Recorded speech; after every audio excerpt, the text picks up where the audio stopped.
Tu crois te connaître, mais est-ce vraiment toi que tu regardes? Ou est-ce juste une image héritée que tu continues à porter sans même t'en rendre compte? Tu te demandes pourquoi certaines réactions reviennent toujours, pourquoi tu doutes, pourquoi tu t'auto-sabotes, pourquoi tu te bloques dans certaines situations.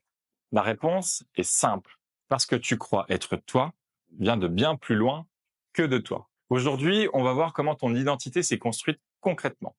Et surtout, comment elle continue de se construire chaque jour, parfois sans même ton consentement. Dans le premier cours, on a vu que l'identité, c'est pas un bloc figé.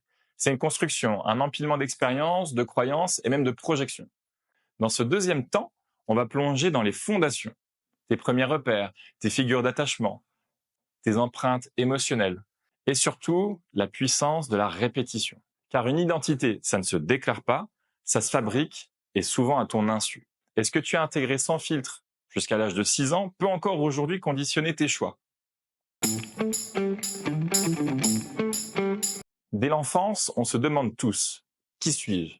Mais la réponse, elle ne vient pas que de toi. Elle vient des regards qui sont posés sur toi, elle vient des attentes de tes parents, de tes profs et globalement de ton environnement. Ça vient aussi des non-dits, des mêmes problèmes de famille que l'on traîne de génération en génération. Prenons un exemple concret. Tu entends régulièrement « tu es maladroit » et tu finis par croire que tu l'es. Tu fais attention à tout, tu doutes et du coup, tu ne t'autorises pas. Non pas parce que c'est vrai, mais parce que c'est devenu une vérité que tu as intégrée.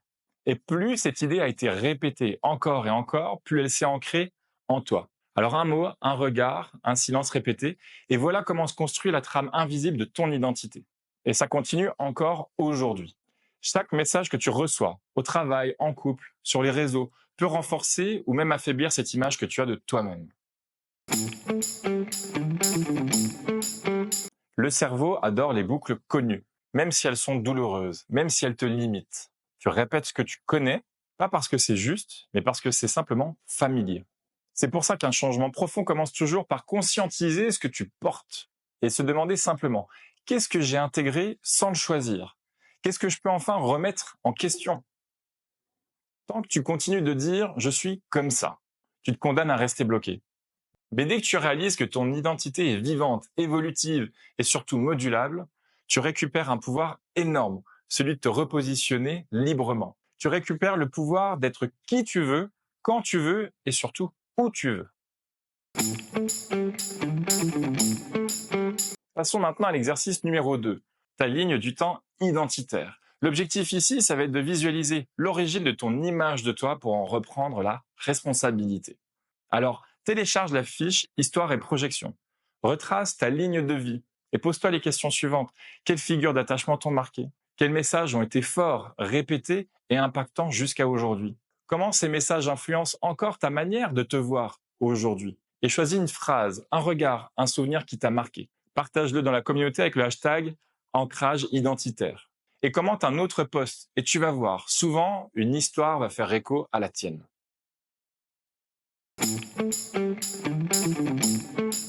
Tu n'as pas à changer qui tu es. Tu as juste à libérer ce qui t'empêche d'être pleinement toi. Et cette transformation, elle commence ici, en reconnaissant ce que tu n'as pas choisi d'être, pour mieux assumer ce que tu veux devenir.